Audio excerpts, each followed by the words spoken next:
What's up, everybody? So I was doing some cleaning up around the house, and I wanted to kind of go over some basic necessities for elk hunting in the West. So I know a lot of people have questions about what should I bring, and these I would say are non-negotiables. This is what I run. This is how I run. I like to hunt, run, and gun. So I run lighter, faster. I don't carry a lot of extra stuff with me. I do have a main pack. I usually carry a main pack only when I need to, usually just for packing in and packing out animals, so, or gear. So hunting from a camp or a truck, this is what I wear. I like to stay light and fast. So starting off with my bino harness. So I run the Aberla stock Recon bino harness. And this one I really like. There's a multitude of different ones out there. Find one that you like. This is by no means the one you should buy, but I like this one the best. So anyway, when you buy the Recon, it comes with the main pouch, and then it comes with the, obviously the harness itself. And this harness is really cool because it has this back panel. We'll get to that in a second.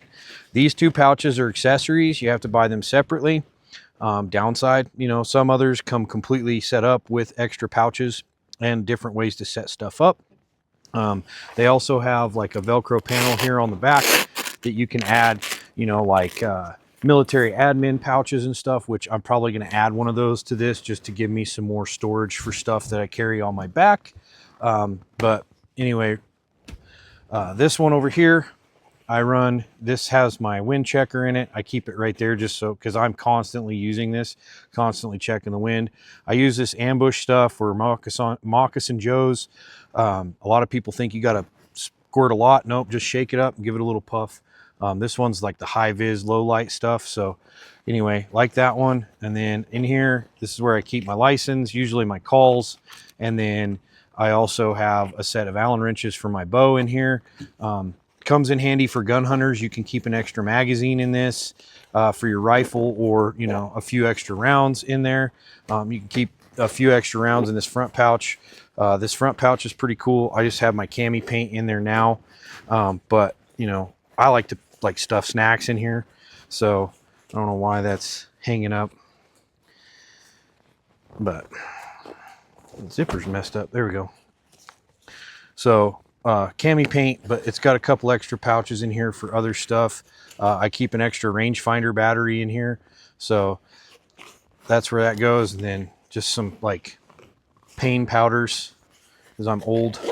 So anyway, there's that. Then I run a Vortex Ranger rangefinder, like this one. This strap's really cool because it's got like a quick connect on it, but it's also a bungee, so it stretches out when you need to use it, and it's pretty heavy duty, so that way you don't lose your rangefinder. Dummy cord almost everything because brush likes to steal stuff from you. And then I run Vortex Crossfire HD 12x50s. They're nothing fantastic, but they're not bad either. They get the job done. They're like middle of the road for performance wise. I've never had any complaints with those. And so they have different sizes. They have like small, medium, and large. This is a medium pouch for those binos. So 12x50s fit this fine. 10x50s would fit in there. Anyway, moving on to the back. Like I said, it's got this back panel. It's got this MOLLE webbing on it. This pouch does not come on here. This is an accessory. So I bought this Aberla stock pouch. I think this is just like their EDC pouch or something like that. I don't know. I can't remember. But in here right now, I have my headlamp, a thermal blanket, and a poncho. That's just what I have in here now. I usually use this to just like carry a Ziploc baggie full of snacks. That way, I can just take my bino harness off, eat some lunch, and then keep going. So yeah, and then it's got a zipper pouch out here that you can add more stuff into. Usually throw my flashlight in there. So that's bino harness. And then moving on to my battle belt. Now, everything that's on this battle belt you can run in a day pack. But like I said when I started this video, these are non-negotiables, and I consider these to be necessities for everything that you should take with you into the backcountry, just because most of this stuff will keep you alive and keep you safe. So there's a couple items that aren't on this belt, but I'll tell you about them. So I don't have my Zoleo, which my Zoleo usually goes in my bino pouch. And then I have a Leatherman Surge that's supposed to go in this pouch. I got to find it. So anyway, that, and then, like I said, I run a battle belt. This one's from Tacticon Armaments. It's a simple, like, single row Molly Web battle belt. It's got this rubber pad inner belt. I like this because it grabs my clothes and doesn't slide around, and it's a little bit of padding and it's comfortable to wear all day. It does have this Velcro liner on the inside, which you can run like a duty web belt. They have a duty belt with a Velcro on it that'll attach to it, so you can put an inner belt on and it'll attach to that belt and be a part of your body. I don't run that because I run suspenders. These are Viking Tactics suspenders. These are super awesome suspenders. They attach to these little, I don't know if you can see these or not, but these actually attach to the belt itself. And then these just slide in here like this. And these are easy to take on and off. Like, you just, I mean, you can literally, while you're wearing this, pop these off. And then these have a bungee cord on them, so they got a little bit of shock absorption to them. Gives you some flexibility when you're bending over, twisting, stuff like that. They're super flat. There's not a lot of hardware to these. The adjustment straps are really easy to use when you're actually wearing this. You just pull on this and it'll tighten it up, or you can grab it and pull on it and it'll loosen up. So I like these because you can adjust them on the fly. And when you're wearing a pack or anything over them, it's like when you throw your hoodie on, they're low profile. They don't grab on anything. Nothing grabs on them. They're super comfortable to wear all day. And the way they work is they actually like distribute the weight across your back in an X pattern instead of being straight up and down.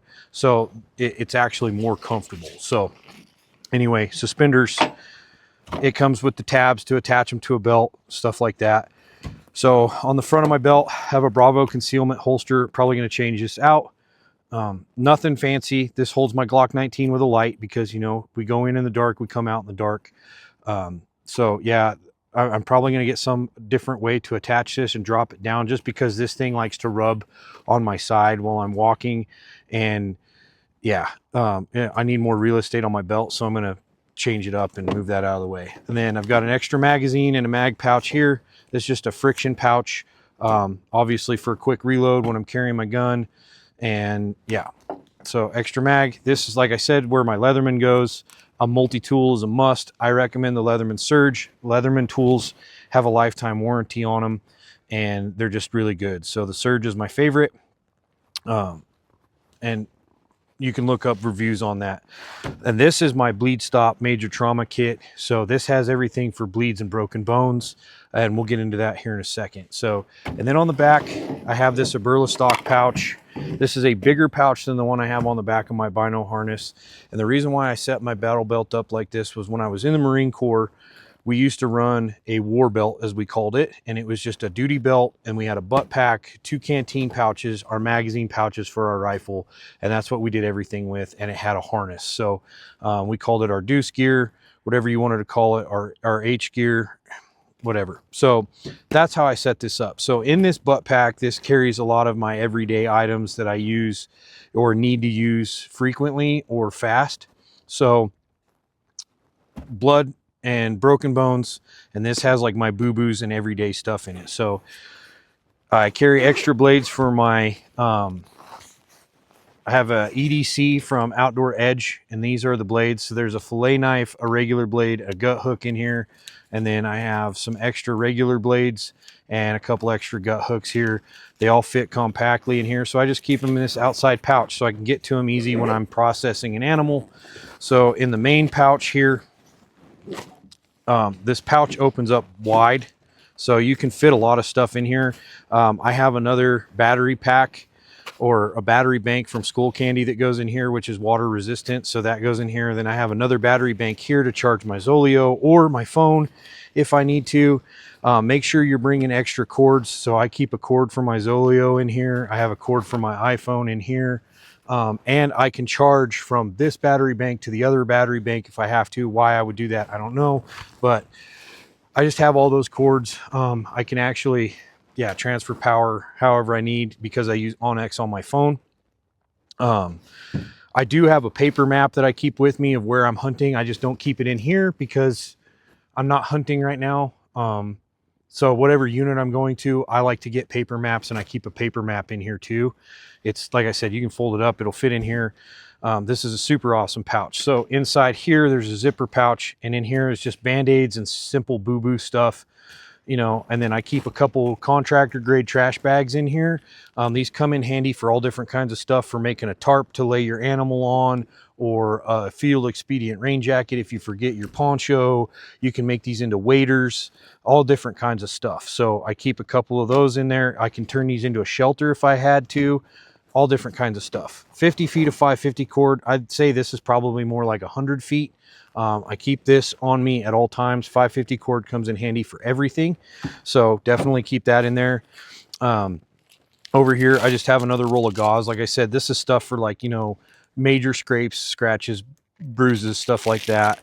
And then I have a roll of duct tape. This is probably about 100 feet of Gorilla tape right here. It's the 1-inch wide stuff, and I have it on a Sharpie because I have this for my tourniquet.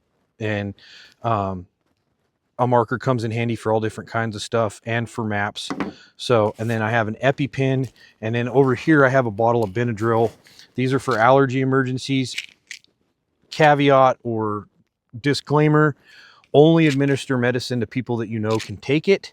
I have this in here because I know I can take it, and if I have an anaphylactic reaction to something, I'm going to pop a couple of these down my throat before it shuts off and stab myself with an EpiPen. I'm allergic to bee stings, so that's why this is in here. My kids are also allergic to stuff, so I know I can give my oldest ones one of these and stab them with this EpiPen, because this is actually one of their EpiPens. So anyway, I actually keep a couple of these in here. The other one I took out because it was starting to look cloudy. Regardless of the expiration date on here, you can use these if the medicine inside here is not cloudy. So that's how you know an EpiPen really won't work. I got some itch cream, hydrocortisone cream for allergic reactions on the skin, poison ivy, stuff like that. I keep a ferro rod and a lighter in here. So ferro rod, you can use this with any, you know, metallic, your knife. Usually I'll get to my knife here in a second. So these are really handy for starting a fire if this is wet. This is my main fire source. I don't have to really worry about, you know, sparking, and I can get a fire going pretty good with this and not a lot of knowledge. So unless I can't get this to work, that's where the ferro rod comes in. So fire starting. So yeah, so that's what's in this pouch here. You know, nothing too crazy. Like I said, everyday items. The duct tape can come in handy for making bandages. I use that mainly more than any medical tape. So you can fix yourself up with some pretty gnarly wounds with some duct tape and some gauze. So that Gorilla tape's really sticky. It's really durable, and it also comes in handy for making repairs on your gear if you need to. So 550 cord and duct tape, you can dang near fix anything with that. So that's the main pouch. The other cool thing about this Burlap pouch is it has MOLLE webbing on the back, and it's got these straps here. So this is not holding my knife on. My knife's actually held on with an M-lock right here on the MOLLE webbing that's on the back. And then this is held on with MOLLE clips to the belt. So this knife used to be mounted vertically, but it was running into gear while I was walking and it was making noise. So I turned it sideways. So this is a K-Bar BK7. It's a pretty robust knife. It's a very robust knife. It's huge. This, what I would say, is a really good bushcrafting knife. You can use it as a hatchet. You can do all different kinds of stuff. You can actually really pry on this because it's a full tang knife. If you're going to have a fixed blade knife like this, get a full tang. The old K-bars, they have a tendency to break in the handle because the tang is not that strong, so they'll actually snap if you have to pry. Don't use a knife as a pry bar unless you absolutely have to. And if you're going to use one, get one like this that's big and heavy. Like I said, I use this for like more camp chores, like chopping, splitting wood, doing the heavy duty stuff I can't do with my everyday carry pocket knife from Outdoor Edge. So anyway, that's how I mount that there. These come in handy. They, you know, you can stretch them out. They're kind of just like stuck where they're at because I haven't really moved them out, but you can strap like your hoodie and stuff to the bottom of this, you know, roll your hoodie up, cinch it down. I usually rock a hoodie like this when I'm hunting. This Wooby hoodie material is super warm, and it's lightweight. So, and it's fairly water resistant, keeps you warm even when you're wet. So, not super wet. Obviously, if you get wet, you're going to get cold. So try not to get wet, but when it's really raining, a poncho and this will keep you really warm. Another thing that I highly recommend if you're hunting in Colorado or even traveling to Colorado, it doesn't matter what time of the year, it's something that I tell my kids year round, is always bring a hoodie. Doesn't matter what time of the year it is, have a sweatshirt year round when you're in Colorado, because the weather can change in 30 minutes and it can go from sunny to snowy. And I've even seen it snow in July. So always have a hoodie on you or a jacket. So now let's get into the med kit. So I have this is just a gear tie that I keep on my belt. I have a few of these, a couple of them are missing, but I use these two. They're just little tarp bungees. You can secure a bunch of stuff just by, you know, toggling that on there. So I just have that on there to keep extra gear when I need it. So I have a tourniquet. So this is a CAT, combat application tourniquet. This is the tourniquet that I know how to use, I've been trained on, and I have knowledge in. So that's why I use these. You can get like a 10-pack of these for relatively cheap. These are a must for heavy hemorrhaging that you can't stop with a pressure dressing. So let's get into what I have in my med kit. By all means, if you just want to buy like a good IFAK from somewhere, I recommend buying one of those. I built mine just because I didn't need a lot of the extra stuff. But this is literally like the basic necessities you need for heavy hemorrhaging. So in here, I just keep the extra gauze pads that I don't keep in there in here. So that's what these are. But I have steri strips to close, you know, large wounds that you would need stitches for. And then you can put this over the top of that to stop the bleeding. I have chest seals here. The reason why I run chest seals is we deal with sharp, stabby objects. And if you run one through your chest and you don't hit anything major, or God forbid somebody actually shoots you, we deal with muzzle loaders during archery season. So a gunshot wound is a very likely thing. These can stop, you know, the venting of your chest. Hemostatic gauze. This is for the heavy bleeds that you're going to try to stop bleeding before you use a tourniquet. So hemostatic actually helps the blood clot. This is not the clotting, the stuff you pour in. It's I think it's like quick clot. There we go. That's what I was trying to think of. This is actually a hemostatic gauze. So you want hemostatic gauze because getting quick clot out of wounds is ungodly, and doctors will tell you that. So, and then I have a large Israeli bandage. So Israeli bandage acts as kind of a tourniquet and a pressure dressing. This one's a little bit bigger, so you can actually use this on abdominal wounds if you had to. But this, like I said, this is a trauma kit and mainly geared toward gunshots and punctures. The reason why I have a tourniquet in here is I've actually seen a video. You can see it on Elk 101's YouTube. A gentleman actually put an arrow through his leg. It fell out of his quiver, went through his leg, caused a massive amount of hemorrhaging. And you have major blood vessels in your legs and your extremities. So you want to stop that bleeding. So start with a good pressure dressing, like an Israeli bandage. If you can't stop the bleeding with that, then use this. That's why I have this kit in general. Because I don't want to be out in the backwoods and just have a boo-boo kit and have an arrow through my leg and try to stop the bleeding. We all know what arrows do. They put animals down, they will put a human down. So on this side of this, I have a little moldable splint. This is a 24-inch splint. These can be used for all kinds of injuries. So definitely keep this in here. To secure this, I'm going to use the duct tape, or I have this cravat. And so a cravat can be used as a sling. You can use it to tie a splint on. You know, if somebody breaks an arm, you can splint the arm. There's tons of YouTube videos on there about medical care, but that's what I keep. This is all stuff that I have knowledge and training on using. So don't build a kit if you don't have the knowledge or training to do that. And maybe one of these days I'll make a video on, you know, backcountry first aid.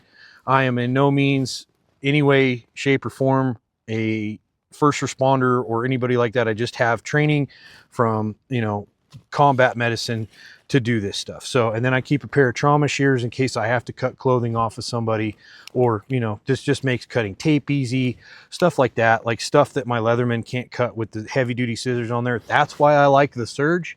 The scissors on the Surge are pretty robust and they're externally accessible, so you can use it to cut all the different kinds of stuff. So you don't have to dig out the trauma shears. So, I would run like one of the, you know, the Leatherman Raptors or whatever. They're decent, but they don't fit very well in a med pouch like this. So that's why I run these. But anyway, that's the med kit. That's my battle belt. That's absolutely 100% what I would consider non-negotiables to take with you on an elk hunt, like bare minimum necessities that you need to have. And that way you can successfully go in and come out. And if you have any issues, this will handle it. Like I said, I do have a main pack. I carry some of the extra stuff that I don't carry on me all the time in that main pack, like my game bags and stuff like that. But like I said, I primarily use that when I get an animal down and I'm packing it out. So maybe I'll go through a video on that, on the pack that I use. The pack that I use is the same one I got issued in the Marine Corps. It's an ILBE pack. They're a very comfortable pack, very economical. You can purchase them military surplus for in the maybe $200, and they're made by Arctic, so they're a well-built pack. Plus they have a lot of features to them that are good for a Western elk hunter. So if you don't want to spend the money on like a really big high-end pack, they're a very good option for you. So that's what I run. I also run the ILBE Assault Pack is what it's called. So it's the day pack that comes with that main pack. That's, like I said, I usually run only a day pack when I have to carry some extra stuff on top of this. You don't have to run a battle belt by any means. I run a battle belt because I like to be light and fast, and I can carry everything on me, and it's not cumbersome, and it's comfortable, and it's quiet, and it's accessible. All right, so that's everything that I run. That's how I run it. If you don't want to run it this way, that's absolutely fine. All of these items can be put in a day pack. But like I said, these are just non-negotiable items that I think everybody needs to have, you know, in order to be safe and successful in the backcountry while hunting. Even if you're just hunting from the truck or a camp, these are things you shouldn't leave without. Obviously, hydration source, that's not on my belt. I'm going to be reorganizing my belt and redoing it. So I'll make another video later and show you what I changed. So I plan on probably changing my med kit the way it is. I just need some more real estate on my belt, probably run a different holster, probably run another belt altogether, but that's for another video. Anyway, thanks for tuning in. If you have any questions about anything, drop them in the comments. Let me know what you guys want to see, what you want to learn, and I will make it happen. So as always, be free, be fierce, and live bold.